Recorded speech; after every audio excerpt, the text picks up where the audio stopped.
Olá, estamos aqui no evento anual do Move Infra, falando direto de Brasília, e recebemos aqui para conversar agora, mais uma vez, o nosso habitué aqui dos vídeos do Move Infra, Maurício Muniz, secretário especial do PAC, atua lá na cozinha do PAC, também com PPI lá na Casa Civil, vai conversar aqui um pouco com a gente. Maurício, queria primeiro te perguntar sobre a gente sempre fala, né, de muitos investimentos, de trilhão de investimento do PAC, né? E nesse novo PAC a gente tem muitas medidas institucionais que aprimoram, que fazem com que esses recursos cheguem na ponta e sejam efetivamente investidos. Conta um pouco para a gente como que estão essas medidas. Bom, primeiro, Danilo, obrigado pelo convite, um prazer enorme estar aqui conversando com vocês. E antes de entrar na questão, é importante ressaltar, né, que o presidente Lula, que criou o primeiro programa de aceleração do crescimento em 2007, depois lançou o segundo em 2010, né, que a Dilma deu continuidade, a presidenta Dilma deu continuidade em 11, 14, depois foi lançada uma terceira, né? Só para a gente lembrar. Uhum. Então foram uma terceira rodada, né? Então foram 3 rodadas e o presidente Lula, nesse seu terceiro mandato, constituiu o novo PAC, que na verdade é um quarto PAC, né? Uhum. E qual que é a importância disso? Exatamente você ter para a sociedade e principalmente para os investidores o que é o programa de investimento do governo federal em todas as áreas. Esse novo PAC tem uma característica, ele é novo porque nós estamos vivendo no Brasil uma situação bastante diferente, né, de 2007, então por isso ele precisava ser novo, incorporar novas áreas como a área de comunicação, que é a primeira vez que está no PAC, incorporar a questão da transição ecológica, da transição energética, incorporar uma perspectiva de industrialização. E a gente voltou ao desenho do primeiro, que casava as medidas institucionais, entrando na questão que você levantou, né? Depois, no segundo e no terceiro, as medidas institucionais não tinham o foco que teve no primeiro. Tá. Mas nesse novo PAC, ela tem um peso maior, né? A gente disse que o PAC tem dois braços, né? Uma das ações, dos empreendimentos, e o outro das medidas institucionais. E é exatamente nessa perspectiva que você falou. Não adianta a gente ter um conjunto não adianta apenas a gente ter um conjunto de empreendimentos, de investimentos previstos, se você não tiver as medidas que viabilizem esses empreendimentos. Então, um dos conjuntos, né, um dos eixos das medidas institucionais é a questão das concessões, né? Que esse PAC também tem uma característica nova, que é pela primeira vez o setor privado tem um peso, os investimentos privados têm um peso maior do que o dos investimentos públicos. Que legal. Né? A gente classifica lá os investimentos em 4 blocos, né? Investimento das estatais, investimentos com recursos do AGU, investimentos com recursos do setor privado e investimento aos estados e municípios com financiamento. Perfeito. Né? E o conjunto do 1 trilhão e 700 bilhões que estão no PAC, 630 e poucos bilhões, que é o maior volume de investimentos, é do setor privado. E esse investimento do setor privado, ele se dá principalmente através das concessões do setor elétrico, concessões do setor de logística, e ele que compõe, né? Então, para você viabilizar o investimento privado, e o investimento privado tem um peso significativo, você então tem que ter do lado do bloco das medidas institucionais uma preocupação do aperfeiçoamento do marco regulatório, né, das concessões, PPPs, Constituição, aprimoramento das garantias, uma discussão também que é importante, que é o aprimoramento da legislação ambiental. Então, né, é o braço que dá a sustentação para que os investimentos ocorram, com uma preocupação muito grande na questão das concessões. E tem um avanço que eu queria destacar, que é esse monitoramento e acompanhamento de investimentos. Agora, com um foco muito grande nos subnacionais, né? Certo. A gente, até nessa nova lei de concessões, está falando sobre isso. Como é que tem sido acompanhar e lidar com esses entes subnacionais aí, que tem puxado muito dos investimentos também ultimamente no país?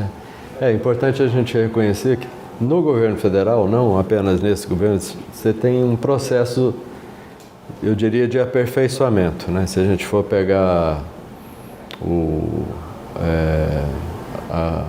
já no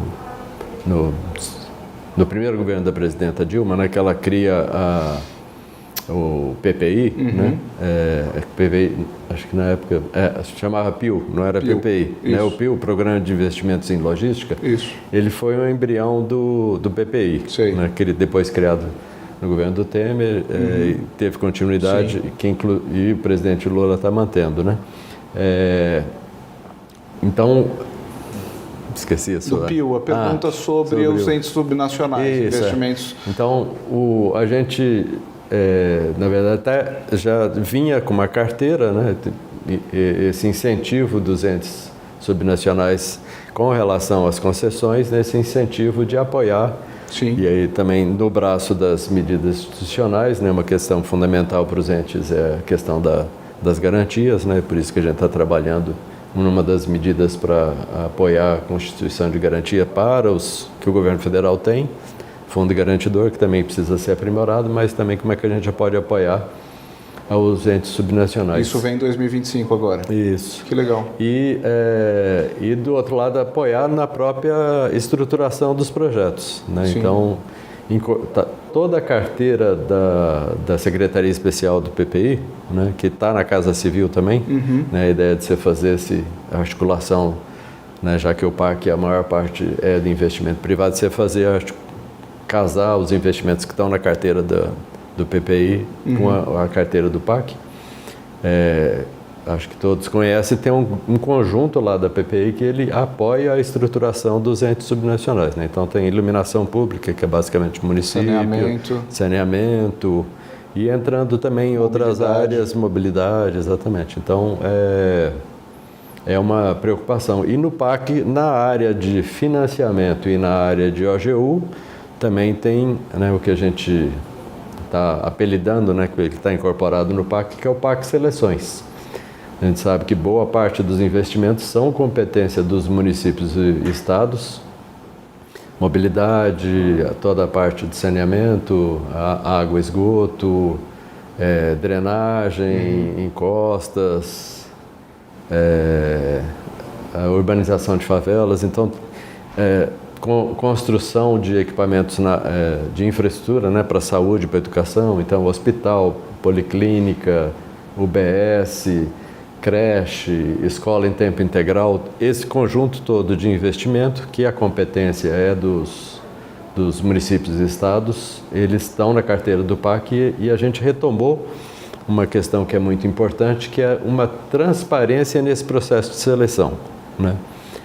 São processos onde sai um edital com os valores, com o que o governo federal está apoiando e quais são os critérios de seleção. Isso tudo é muito público, muito transparente e ele é contínuo.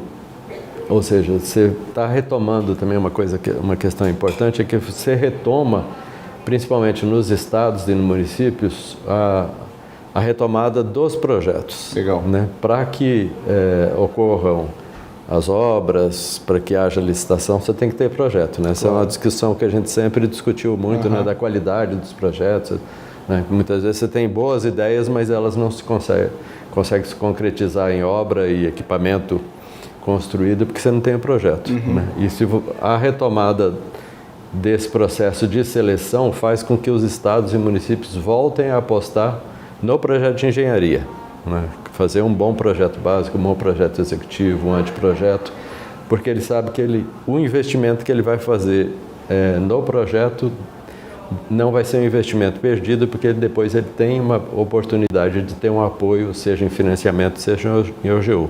Então, realmente tem uma preocupação grande no plano em apoiar os entes subnacionais. E uma última questão, né? É importante que nesse PAC novo, o presidente Lula, inclusive, começou com uma abordagem diferente, que ele chamou os 27 governadores e incorporou vamos dizer assim, o planejamento de infraestrutura desses 27 governadores, né? Foi uma coisa meio simbólica, que na campanha ele falou: quero que cada governador apresente as 3 principais obras.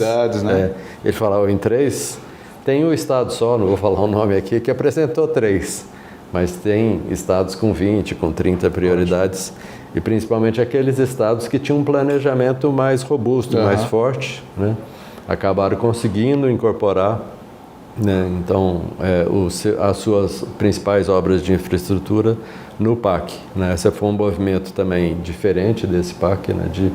Que era uma crítica que se fez aos PACs anteriores, de articular um plano nacional com os planos estaduais. Então, foi o primeiro movimento que ele fez e é super importante. Aí faltava incorporar os 5.400 municípios que a gente fez nesse processo de selecionar publicamente os principais investimentos, aqueles que têm projetos melhores, projetos mais avançados. E nos municípios, que agora a gente está tendo trocas de gestão, né, são projetos que atravessam, projetos de Estado, né, que atravessam mandatos de governos e prefeitos. Né? Isso, a gente está, a partir desse mês, a Secretaria de Relação, o Ministério, né, das Relações Institucionais, ele está já fazendo um trabalho de apresentar para os novos prefeitos. É claro que a gente teve nessa eleição a característica de 80% de quem era candidato à reeleição, né, foi reeleito, uma boa parte do prefeito fez o seu sucessor, então tem um movimento talvez mais favorável à continuidade. Ótimo. Mas nós estamos reforçando, né, independente se foi o prefeito reeleito, se é sucessor do prefeito ou é um novo prefeito de um novo partido, a gente está reforçando, apresentando para ele o conjunto de empreendimentos que ele tem no PAC, né, que não é do prefeito anterior, que é da cidade e que, portanto, ele precisa dar continuidade. E para esses prefeitos entrantes, sejam novos, nós vamos a partir de dezembro do mês que vem, a gente já deve estar lançando também uma proposta de novas seleções, para que eles também tenham a oportunidade de implantar seus projetos próprios. Isso, exatamente. Que bacana. Vamos acompanhar. Legal. Maurício, obrigado mais uma vez aqui a sua presença. Estamos aqui com o Maurício Muniz, subchefe da Secretaria Especial de Articulação e Monitoramento da Casa Civil. Mais uma vez aqui, tivemos o prazer de estar com ele e acompanhar. Obrigado, viu? Eu que agradeço. Prazer. Até a próxima. Até mais.